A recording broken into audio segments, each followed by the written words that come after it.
საქართველოს ეროვნული ინტერესების მხარეს მდგარი ქართველი ხალხის მშვიდი და ჯანსაღი პროტესტით გაბრაზებულმა საქართველოს ხელისუფლების, დე-ფაქტო ხელისუფლების არალეგიტიმური პარლამენტის წარმომადგენლებმა გადაწყვიტეს, რომ ცვლილებები შეეტანათ საქართველოს ადმინისტრაციულ სამართალდარღვევათა კოდექსში, რომელიც დიდწილად ლახავს შეკრებისა და გამოხატვის თავისუფლებას. სამწუხაროა, მაგრამ სიმბოლურია, რომ ეს ცვლილებები შევიდა იმ კოდექსში, რომელიც არის საბჭოთა კავშირის პერიოდის და რომელიც ქართული ოცნების მიერ შეტანილი ცვლილებებით, იმ რეპრესიული ცვლილებებით, რაც მათ შეიტანეს წლების განმავლობაში, არის ბევრად უარესი ვიდრე პირვანდელი ვარიანტი და რაც მთავარია, ზღუდავს აზრის გამოხატვის თავისუფლებას, ეწინააღმდეგება შეკრების და მანიფესტაციის დადგენილ წესს,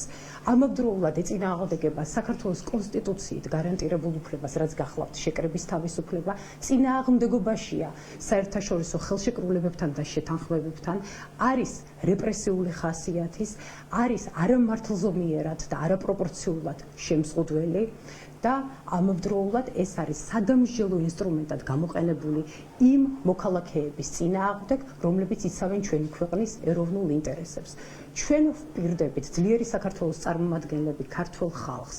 რომ აუცილებლად თავისუფალი, სამართლიანი, ახალი არჩევნებით გავისტუმრებთ ამ ხელისუფლებას სახლში, აუცილებლად შევცვლით კანონმდებლობას, რომელიც იქნება ორიენტირებული მოქალაქეზე, დაცული იქნება მოქალაქეების უფლებები, რომ ვერასოდეს ვერცერთი ხელისუფლების წარმომადგენელი ვერ შეეცდება თვითნებურად და დანაშაულებრივად ხელი შეეხოს და ანულირება გაუკეთოს ადამიანის ფუნდამენტურ უფლებებს და თავისუფლებებს, მით უმეტეს, როდესაც ეს ეხება სიტყვის აზრის გამოხატულებას და როდესაც ეს შეეხება თავისუფალ შეკრებას და მანიფესტაციებს. უფრო მეტ დეტალებზე სამართლებრივი ხაზით ისაუბრებს ჩემი კოლეგა ლევან სამუშია. მოგესალმებით. პანიკაში მყოფმა რუსულმა პოლიტიკურმა ძალამ, რომელიც ბოლო დღეების განმავლობაში განსაკუთრებით მიმართავს საქართველოს მოქალაქეების გატაცებას და თავისუფლების უკანონო აღკვეთას, ეგრეთ წოდებულმა ხელისუფლების მიმტაცებელმა პოლიტიკურმა ძალამ ადამიანების გატაცების უკვე დაკანონება გადაწყვიტა და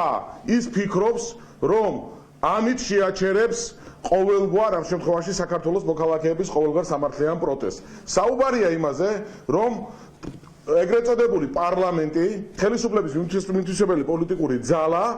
აძლევს პოლიციას უფლებას, რომ სრულიად უმიზეზოდ, სრულიად უკანონოდ ყოველგვარი კანონის, კონსტიტუციის, საერთაშორისო შეთანხმებების და ასე შემდეგ, რომელიც მათ არ აინტერესებს, ბუნებრივია რუსულ პოლიტიკურ ძალას, შეუძლიათ ადამიანები გააჩერონ, დააკავონ და უმიზეზოდ ამ შემთხვევაში ამ ყოფილ პატიმრობაში და უმიზეზოდ ყავდეთ დაკავებული. აქამდე თუ საუბრობდით, რომ რუსული პოლიტიკური ძალა, ხელისუფლების მიმტაცებელი პოლიტიკური ძალა ადამიანებს იტაცებდა და უკანონოდ ატყუებდა ადამიანებს, ახლა ეს ადამიანები პანიკაში მყოფი რუსული პოლიტიკური ძალა, ვინაიდან იცის, რომ საქართველოს მოქალაქეების წინააღმდეგ მას ვერაფერი ვერ გაუვა, გადავიდნენ იმაზე, რომ ცდილობენ საქართველოს მოქალაქეები უმიზეზოდ გააჩერონ, უმიზეზოდ დააკავონ ყოველგვარი სამართლებრივი საფუძვლების გარეშე. ეს მეტყველებს იმაზე, რომ ისინი მარცხდებიან საქართველოს მოქალაქეები მშვიდობიან პროტესტთან, ისინი არიან პანიკაში და საქართველოში რუსული პოლიტიკური ძალა აუცილებლად ამარცხდება და რუსული პოლიტიკური ძალა საქართველოში ვერანაირად ვერ იბოგნიებს. მადლობთ.